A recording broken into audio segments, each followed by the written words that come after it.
Jadi waktu kita itu mulainya kita launching waktu itu ada sang dewa itu keripik pisang yang supaya Sobat Genius dan penonton yang berdua sana ya siap jadi Genius.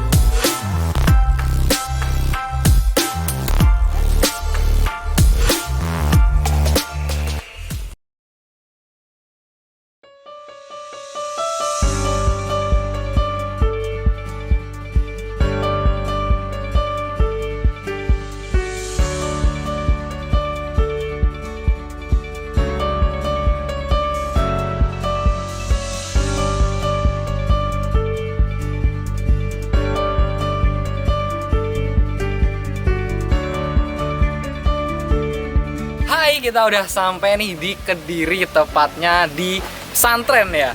Ini adalah rumah pendiri dari FCK Corps nih. Pasti Sobat Genius juga tahu apa tuh, yaitu salah satu produsen makanan ringan yang bergerak di bidang jamur. Jadi kali ini kita akan bertemu dengan beliaunya langsung, dan kemarin aku udah kontakan sama beliaunya, jadi kita langsung aja telepon biar kita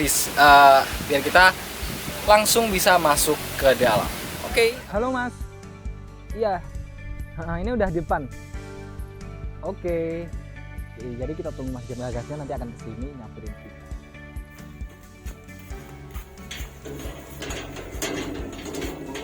Iya, halo Mas Bagas. Apa kabar hari ini? Alhamdulillah. Jadi langsung masuk. Iya, siap.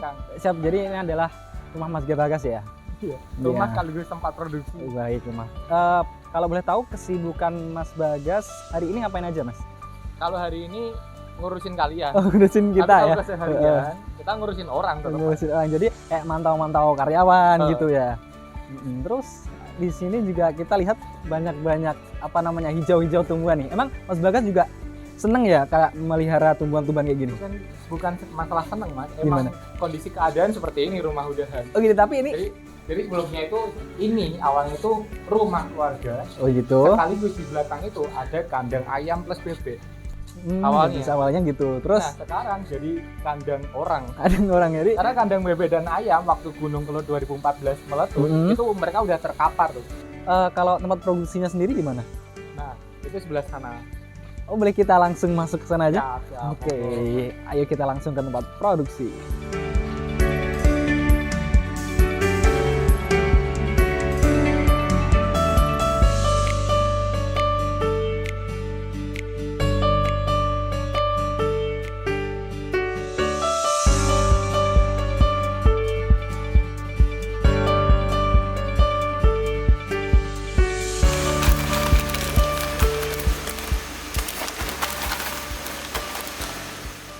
Tempat produksi jamur dari Mas Bagas ya?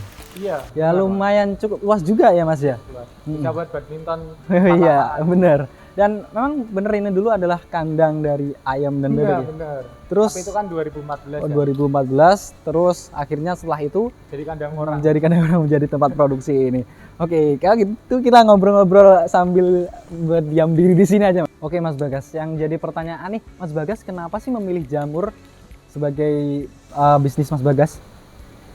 Ngomongin soal 2015 itu, setelah fase 2014 ini ambruk karena Gunung Kelut, itu sebenarnya saya memulai itu dari om saya yang waktu itu jualan jamur tiram Mas. Jadi saya murni bukan langsung memilih jamur, tapi saya punya keluarga, punya mobil khusus, tepatnya itu om saya, itu dia usaha petani jamur tiram. Nah waktu itu kan kalau teman-teman SMA menjelang kelulusan pengumuman, alias setelah ujian nasional sampai kelulusan, mereka kan gabut kan Mas biasanya. Iya benar. Kalau nggak malah foya-foya, mereka coret-coret seragam dan semacamnya. Itu waktu kurang lebih sampai 4-5 bulan.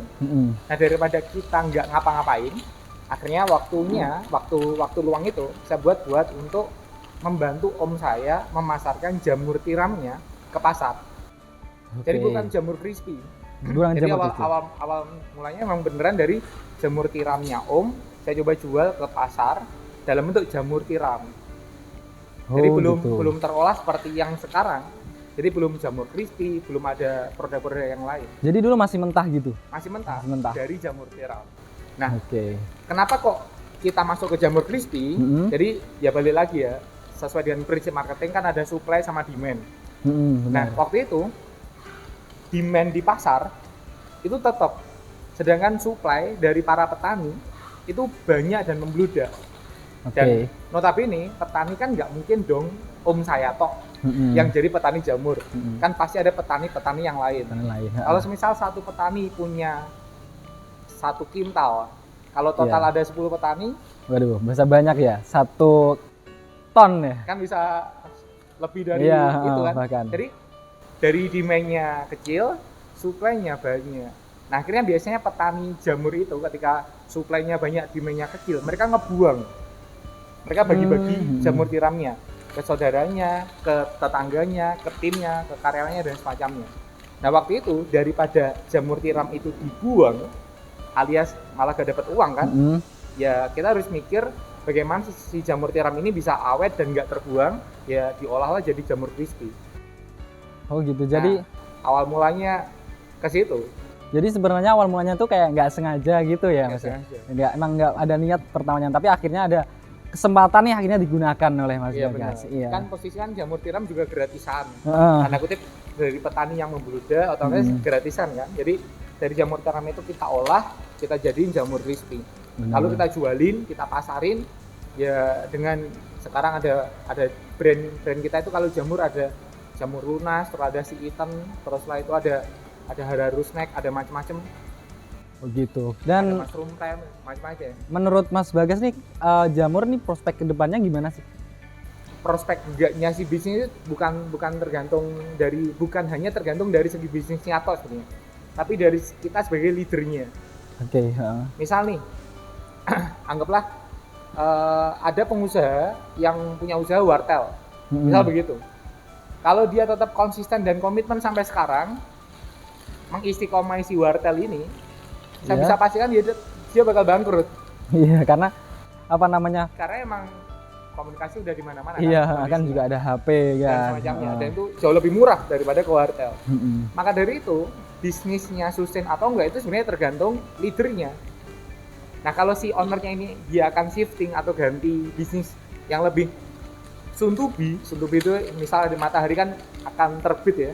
Jadi akan muncul, ya otomatis prospek ke depan bisa tetap sustain. Jadi tergantung bisnisnya, yang paling penting bukan tergantung apanya, tapi tergantung siapanya. Oke, jadi emang tergantung sama leadernya ya. Tergantung sama kitanya, sama manusianya. Dan di balik layar itu. Oke, dan ngomong-ngomong soal jamur nih, kenapa nama dari merek jamur Mas Bagas nih Jalu atau jamur lunas nih? Ya, Jalu itu cuma salah satu dari sekian banyak merek ya, sekian banyak brand yang ada di tempat saya. Nah, kalau pertanyaan soal masalah Jalu atau jamur lunas, itu sebenarnya karena saya bekerja sama dengan Mas Sabtuari. Jadi Mas Sabtuari itu kalau teman-teman masih belum tahu, jadi Mas Sabtuari itu salah satu pengusaha praktisi yang beliau memang gencar dan konsisten buat memerangi riba dan hutang. Oh gitu. Jadi beliau punya jamaah ya, beliau punya database, beliau punya pasar di Facebooknya, di Instagramnya, di Telegramnya, di YouTube-nya, di WA-nya, semua sosmednya itu tentang syiar anti riba dan lunas hutang. Nah, karena saya waktu itu ketemu dengan beliau, yang beliau waktu itu jadi pembicara dan saya peserta, dan kita akhirnya kolaborasi, kita kerjasama. Saya punya produk jamur crispy, beliau punya gerakan yang itu masif gerakannya tentang syiar bagaimana lunas hutang. Akhirnya kita sinergikan, kita kombinasikan dengan brand Jalu, jamur lunas, jamur pelunas hutang. Gitu, kayak lebih begitu syiarnya. Oke Mas Bagas, jadi tujuan awal Mas Bagas berbisnis ini tuh apa sih sebenarnya? Kalau awal mulanya emang cari uang. Cari uang. Untuk pribadi. Ya, karena bener. kondisi waktu itu kan saya pribadi itu waktu beneran memulai itu kita punya hutang. Tapi bukan utang buat ini ya. Utang buat ngelunasin investor waktu di money game. Waduh. Itu ceritanya lumayan panjang waktu itu. Jadi kita dikejar-kejar sama investor karena saya emang pemain money game multi level juga. Multi level. Nah, dalam kondisi dikejar-kejar itu, nah wasilah zam-zamnya itu di jamur tiram dan jamur crispy. Jadi secara pribadi kenapa saya memilih tentang bisnis snack atau cemilan, ya buat lunasin hutang. Itu pertamanya ya. Itu kalau ngomongin tujuan Oke, awal tujuan kenapa awal. didirikan. Makanya di awal-awal itu saya nggak kepikiran mau bikin pabrik, saya nggak kepikiran mau rekrut tim dan semacamnya. Karena awal mulanya ya minimal utang saya pribadi lunas, ya sudah. Tapi ternyata 2017, 2018, 2019 sembari lunasin hutang investor, kita alhamdulillah waktu itu lunas itu tahun 2020 awal. Jadi Atau Januarian lah, iya. Januarian 2020. sekitar 2 tahun lalu nih. Jadi masih barusan lunas. Masih belum Jadi hembusan nafas itu masih segar dalam kondisi lunas hutang. Nah, keadaan kita sudah lunasin hutang, otomatis kita kan punya tim. Di belakang layar hutang lunas ini kan otomatis ada tim yang goreng jamur, yang packing, petani jamurnya. Oke, biasanya kalau per hari itu produksi jamur bisa berapa pieces, Mas? Kita tergantung di produksinya sama di marketing mau nggak mau. Begitu. Jadi dua hal ini harus imbang. Mirip kita naik sepeda gitu, Mas. Iya. Ada pedal kanan, pedal kiri. Benar. Nah, kalau pedal kanan terlalu digas, alias marketing terlalu digas, tapi kalau kita nggak koordinasi sama petani jamur dan juga semua tim produksi, ya kelimpungan. Bahkan berujung refund malahan. Uangnya kita kembalikan malahan.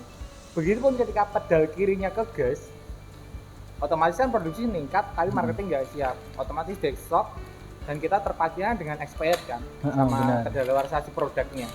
Jadi mau nggak mau itu harus imbang. Kalau di rata-rata ya kalkulasi bisa di kapasitas kita itu 4.000 sampai 5.000 piece. Itu per hari ya? Per hari. Waduh, per hari 4.000 sampai 5.000 piece. Bagaimana kalau 1 bulan bahkan 1 tahun gitu, pasti banyak banget. Dan oke, kita akan lanjutin ngobrol bareng Mas Bagas setelah ini karena kita mau keliling-keliling dulu untuk melihat bagaimana proses-proses yang ada di tempat produksi ini. Jadi tetap stay tune di sini.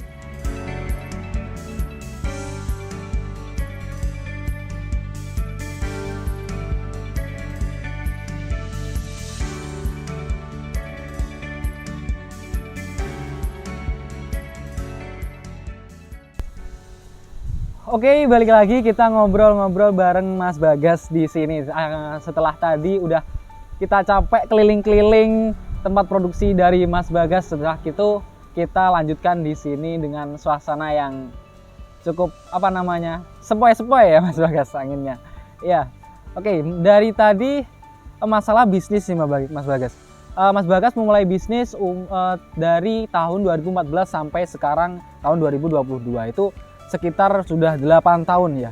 Nah, itu tuh perkembangannya dari tahun per tahun tuh gimana Mas? Dan apakah pernah menjalani seperti tahun yang menjadi sangat berat itu pernah atau enggak sih Mas? Berat atau enggak sih sebenarnya di mindset kita sih Mas. Gitu. Jadi apapun itu, kalau kita mindsetin atau setelan pabriknya default kita ini berat, kita dapat orderan besar pun itu ya bisa berat. Kalau mindsetnya udah defaultnya itu berat. Misal nih, orderan sepi itu kan juga berat, tapi orderan rame itu juga berat loh. Dapat banjir order, banjir komplainan, banjir reseller yang datang, banjir reseller yang komplain, itu juga berat semua.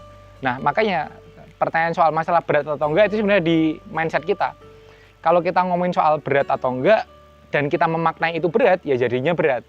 Tapi kalau mindsetnya defaultnya kita udah ngomong ini tantangan, atau ini bukan sesuatu yang berat, tapi ini cukup menantang, ini cukup seru.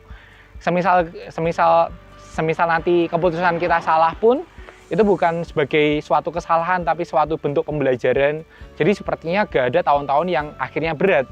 Karena setiap apapun momentum, itu kita maknai sebagai tantangan. Oke, jadi setiap tahun itu ada pembelajaran tersendiri ya, buat untuk kedepannya melangkah lebih baik lagi gitu. Iya benar. Kalau terus perkembangannya dari mulai tahun 2014 sampai sekarang itu yang paling berkesan buat Mas itu apa?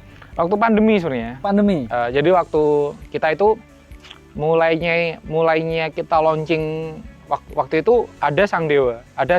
Sang Dewa itu keripik pisang yang menurut saya, bagi saya sendiri itu fenomenal. Kita bisa launching dalam waktu 3 hari itu sampai 100.000 piece. Dalam 3 hari? Dalam waktu 3 hari. Itu rekor penjualan saya selama saya jualan cemilan. Ya mungkin ini juga rekor bisa dikatakan seluruh Indonesia bahkan ya. Tapi saya nggak coba cari tahu kompetitor seperti apa. Jadi waktu itu kita awal launching tahun 2019, jadi belum pandemi. Terus pandemi masuk kan 2020, tepatnya waktu itu bulan Maret. Iya, benar. Nah, waktu itu karena kita masih brand baru saat itu ya, dengan keripik pisang Sang Dewa, kita otomatis mikirin bisnis modelnya seperti apa. Karena angle iklan, promosi konten sebelum pandemi, saat pandemi dan pasca pandemi itu kan pasti beda-beda. Nah, itu suatu yang menurut saya seru, berkesan banget. Dan akhirnya waktu itu, ini juga saya coba pandemi masuk ke kita, yang saya sharingkan kan atau yang saya curhatkan kan otomatis ke kompetitor. Atau minimal ke teman-teman pengusaha relasi saya.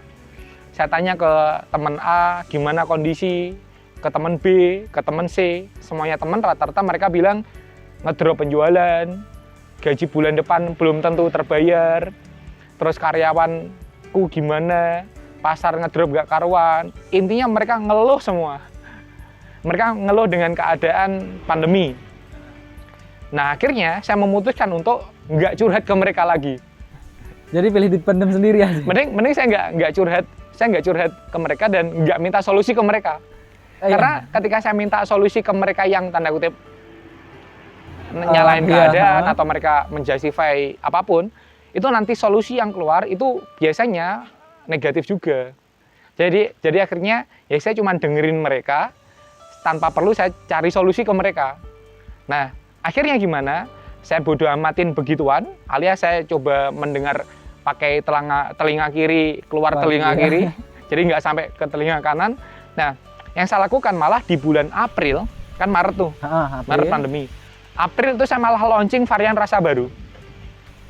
Oke, dari yang lain nih, kompetitor lain bingungan gimana penjualan, malah Mas Bagas ini? Mereka kompetitor atau teman-teman pengusaha relasi itu, yang penting kita bisa bertahan itu udah bersyukur, yang penting kita bisa survive itu udah bersyukur, kan mereka pakai seperti itu kan konsepnya. Saya enggak, malah. Mas Bagas malah mengambil saya coba lawan baru, aja gitu. Karena saya punya belief ya, saya punya mindset kalau semisal ini gagal, ini juga nggak dosa dan bukan aib. Jadi ngapain kita malu atau ngapain kita takut? Kita lawan aja. Dan akhirnya April itu kita malah launching varian rasa baru. Terus bulan April, terus setelah itu April ke Mei, saya malah launching dengan brand Kirun Makarun atau makaroni. Makaroni. Jadi setelah keripik pisang pisang dengan varian baru April. Terus Mei saya launching malah dengan varian baru Kirun makaroni yang bersama Mas Riki Harun itu. Nah, itu bulan April tahun 2020. Dan efek sampingnya apa? Ini ya percaya nggak percaya, tapi itu emang kejadian di tempat kita. Saya mengalami omset yang paling tinggi seumur hidup saya, berjualan cemilan dan bisnis itu pada bulan itu. Padahal itu lagi pandemi ini. Padahal waktu pandemi. Yang lain lagi bingung mikirin penjualan, ini malah mendapat omset yang tertinggi di situ. Itu omset yang paling tinggi waktu itu. Bahkan semua tim saya waktu kan bulan setelah itu kan Ramadan, setelah itu kan ada Syawal, setelah itu kan Idul Adha. Saya ingat betul 2020 itu beneran momentum, semua tim mulai produksi sampai tim marketing itu semua bisa kurban semua, Mas. Waduh, jadi pas Idul Adha semua bisa kurban. Jadi semua tim saya yang bagian packing, yang bagian goreng, jadi yang mereka nggak kepikiran buat bisa kurban, mereka malah bisa kurban malahan. Dari penjualan tadi ya? Iya, makanya. Jadi itu kesan yang unik dan jadi apa ya? Jadi bro buat saya, ya mungkin buat teman-teman semua. Jadi kalau kita biasanya kebingungan atau cari solusi bagaimana, ketika kita coba tanya ke mentor, kita coba tanya ke pengusaha, kita coba tanya ke orang yang katanya ahli gitu ya, itu malah mereka mengesankan dengan kalimat-kalimat negatif. Mending kita sesuai dengan fitrah kita.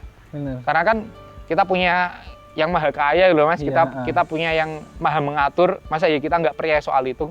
Jadi ya sudah, kita optimis, hajar brutal aja, malah kita launching waktu itu.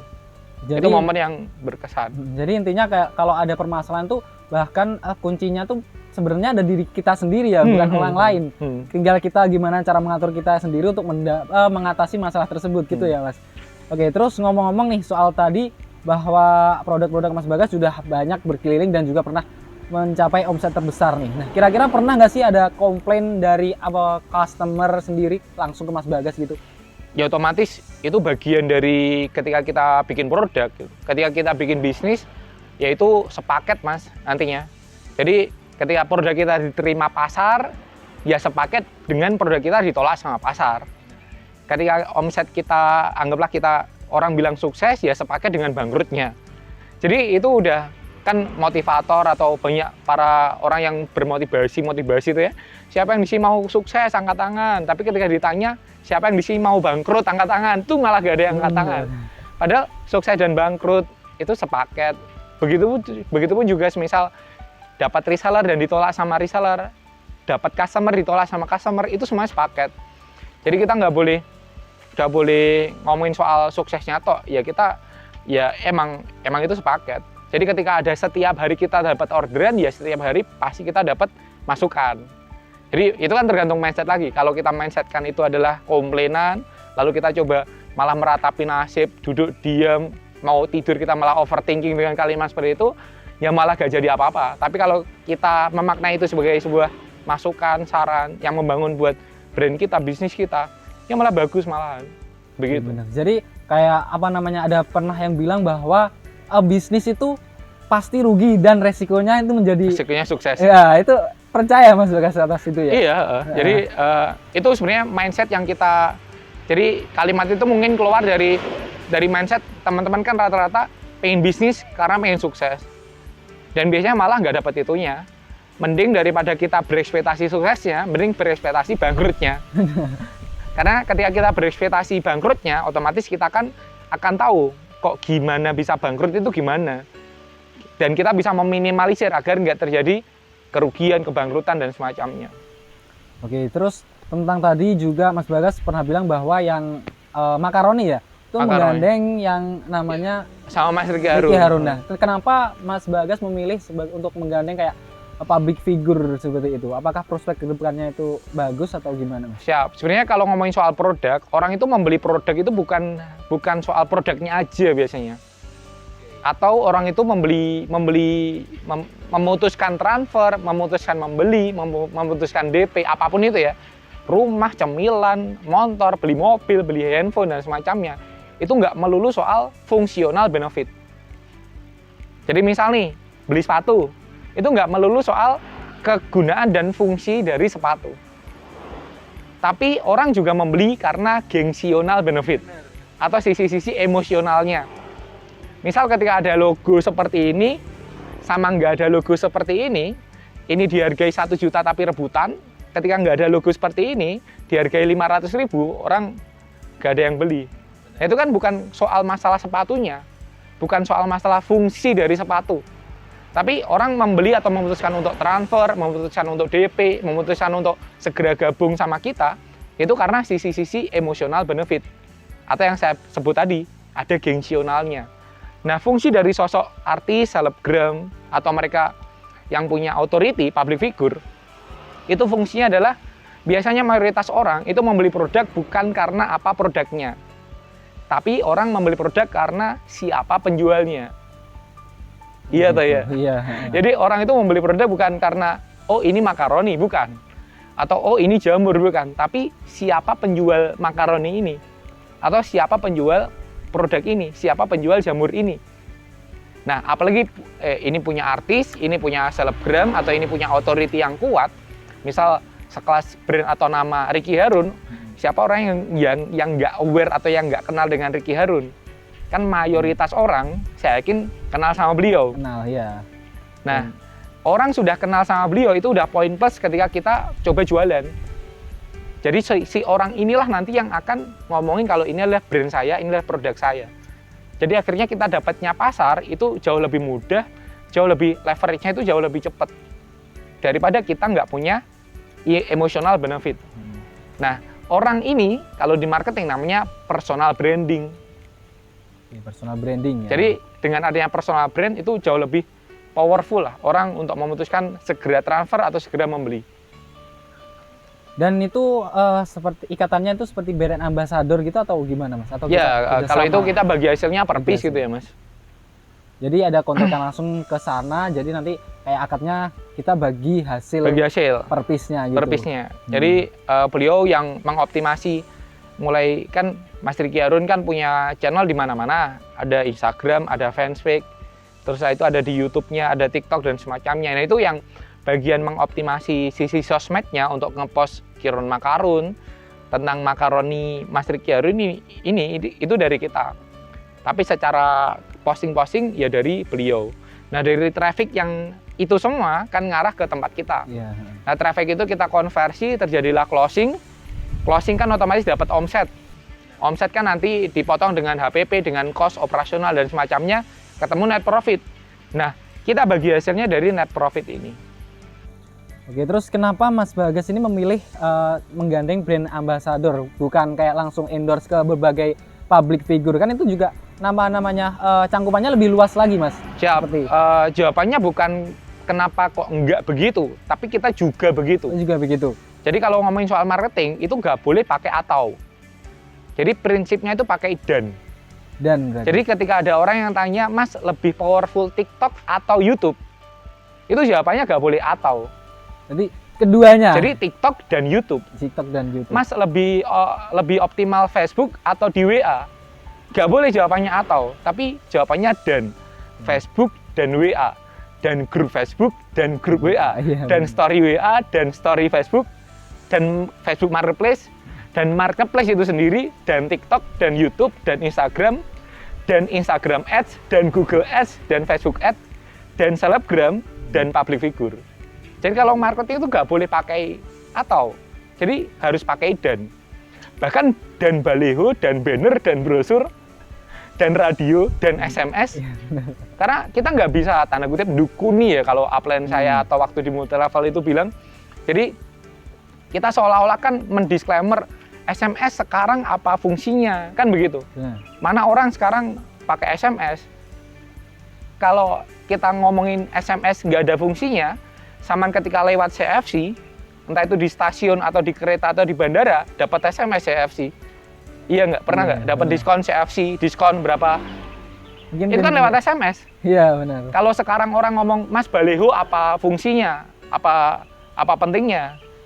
Itu Ibunda Puan Maharani itu pakai baliho di mana-mana dengan kepak-kepak sayapnya. Kepak sayap, iya. Sampai baliho-baliho di dekat desa saya. Pakai brosur, pakai baliho, pakai banner. Dan bahkan viral di mana-mana. Dan malah viral. Alias kan kita nggak bisa ngomong pakai atau. Jadi marketing atau konsep nge-track orang, bikin aware orang itu harus pakai dan.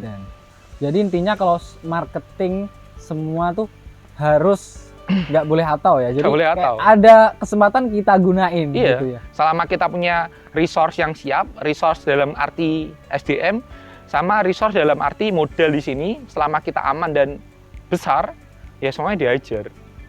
Oke Mas, mengenai bisnis Mas Bagas dari 2014 sampai sekarang ini, kira-kira rata-rata itu karyawan di sini tuh bisa berapa lama Mas yang bekerja di sini? Ya mereka lama-lama Mas. Paling lama sampai ya dari awal itu. Dari awal sampai sekarang. Nah, dari awal. Itu apa yang membuat mereka betah di sini Mas? Jadi saya selalu bilang ya, setiap orang atau apapun itu ya, karyawan, tim, reseller, bahkan pasangan kita, itu gak ada yang setia. Ya benar. Mereka itu setia bukan karena pasangannya, bukan karena leadernya, bukan karena bosnya, bukan karena produknya, bukan karena perusahaannya. Mereka itu setia karena mereka butuh dan mereka punya impian. Oke gitu. Jadi kalau ada pasangan yang nggak setia, saya yakin pasangannya ini nggak memberi kebutuhannya dan nggak memberi keinginan impiannya pasangan ini. Begitupun ngomongin soal tim, ngomongin soal produk, ngomongin soal perusahaan. Tim, customer, reseller, itu nggak ada yang loyal. Pasangan pun juga nggak ada loyal. Orang loyal itu dengan kebutuhan dan impiannya. Jadi mereka yang bikin loyal itu ya karena mereka butuh, dan mereka ternyata bisa mencapai impiannya bersama pasangannya, bersama perusahaannya, bersama leadernya, bersama produknya. Nah saya yakin kenapa kok mereka betah, karena saya optimis ya. Kalau ditanya atau disurvei ke tim juga nggak apa-apa. Setiap bulan kita evaluasi, kita tanyain satu persatu, apa keinginanmu, apa kebutuhanmu, apa impianmu. Dan kita coba wujudkan itu bebarengan di perusahaan kita. Gitu. Jadi itu adalah treatment dari Mas Bagas ya buat agar para karyawan betah di sini. Dan ini juga penting nih dimengerti buat Sobat Jenius bahwa berbisnis itu pasti punya prinsip ya Mas. Sedangkan yang prinsip yang Mas Bagas pegang dari awal sampai sekarang tuh apa sih Mas? Secara prinsip otomatis ada dua ya, kuat secara spiritual dan kuat secara finansial. Oke, jadi kayak duit, doa, usaha, ikhtiar, dan tawakal gitu ya. Kurang lebih seperti itu. Kenapa kok mereka harus kuat secara spiritual? Karena saya bisa mengimani ya, atau kita punya belief, lebih baik kita punya tim yang sudah soleh Mas. Oke. Jadi nggak perlu kita arahkan, Mas, Mbak, nggak boleh begini karena ini dilarang oleh norma hukum dan sosial, agama dan semacamnya. Karena mereka udah tahu. Kan kalau ngomongin soal muslim atau kita Islam, di Islam pun kan juga sudah ada rambu-rambunya. Benar. Kuning, mbok ya kamu berhati-hati. Ini merah, mbok ya kamu berhenti. Hijau, ya gas-gas pol-polan, hajar bleh, nggak apa-apa. Nah kita biasanya manusia, kalau nggak ada kuat secara spiritual, itu kita malah sok-sokan. Sok-sokannya ketika merah, alah terabasnya tipis-tipis nggak masalah. Dihantam sama truk, dihantam sama bis, kita nyalain truknya, nyalain bisnya. Padahal kita harus introspeksi sama kita. Nah, kenapa kita melanggar? Nah, kenapa kita nerobos? Padahal di Islam udah jelas, ini merah waktunya berhenti, ini hijau kamu gas-gasan nggak masalah, bahkan nggak ada remnya nggak masalah. Waktunya kuning, boya hati-hati. Itu semuanya komplit. Makanya di situ ada kuat spiritual. Dan tim itu kita wajibkan ada sisi-sisi value spiritual. Misal kita wajibkan cek lognya bukan fingerprint saja, tapi harus sholat duha. Lalu setelah itu, misal kalau teman-teman nanti di sini ya, sampai jam 5, sampai Isya, nanti ada tasin. Itu memperbaiki bacaan Quran. Sebulan sekali itu ada lomba semacam hafalan Quran. Jadi sambung ayat dulu. Terus lalu ada tamyiz, lalu setiap Sabtu itu ada kajian, rutin kita datangkan ustadz. Untuk apa? Fungsinya cuma satu, nguatin spiritual mereka. Nah, kalau spiritualnya kuat, mereka nggak perlu kasih peraturan berlebih, mereka bakal takutnya bukan ke kita, tapi mereka takut sama Allah udahan, Mas. Benar. Jadi nggak perlu mereka takut owner, mereka takut sama PIC-nya, mereka takut sama leadernya. Cukup mereka dikuatin bekal takut sama Allah, kita tinggal ngarahin sesuai job desk tadi, kuat secara finansial. Oke, yang terakhir nih Mas Bagas, boleh dong satu kalimat buat para pebisnis pemula yang ada di luar sana nih. Untuk pebisnis pemula, yang mayoritas anak-anak muda semua ya. Benar. Saya ngutip quote dari, saya dapat sanadnya itu dari Yasa Singgih dan juga Kang Dewa di bukunya beliau.